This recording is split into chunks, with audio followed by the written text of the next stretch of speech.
রাধে রাধে, চলে এলাম ছোট্ট একটা ব্লগ নিয়ে। উল্টো রথে আমরা কি কি করলাম তাই ছোট্ট একটা ব্লগে আমি আপনাদের সাথে শেয়ার করলাম।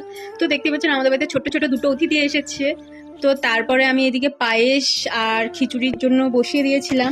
তো তারপরে খিচুড়ি পায়েস হয়ে যাওয়ার পরে ভগবানের যেহেতু পছন্দ মিষ্টি খাবার, তো আমি একটু মিষ্টি কিছু বানাচ্ছিলাম। তো মালপোয়াও বানিয়েছি। উল্টো রথে বা সোজা রথে ভগবান জগন্নাথ দেবকে দিতে হয় 56 ভোগ। তো আমি সেটা পারিনি করতে, আমি যতটুকু পেরেছি ভগবানকে দেবার চেষ্টা করেছি। তো এখানে আমি আজকে ভগবানকে কলা পাতাতে খেতে দেবো, কারণ ভগবানের প্রিয় হচ্ছে কলা পাতাতে নয় মাটির হাঁড়িতে ভগবানকে ভোগ নিবেদন করলে বেশ ভালো। ঘরের পুজো টুজো সেরে আমি আর পায়েল বেরিয়ে পড়েছি মন্দিরে যাবো বলা। যেতে যেতে দেখি একটা কত সুন্দর রথ সাজাচ্ছিল সবাই। তো আমি আর পায়েল এসে গেছি মন্দিরে, আর এখানে আজকে ভগবানকে 56 ভোগ নিবেদন করেছিল। তো আমি আর পায়েল এখানে খেতে বসে পড়েছি। তারপর বাড়ি গিয়ে সন্ধ্যাবেলা রেডি হয়ে আমরা রথ টানতে বেরিয়ে পড়েছি।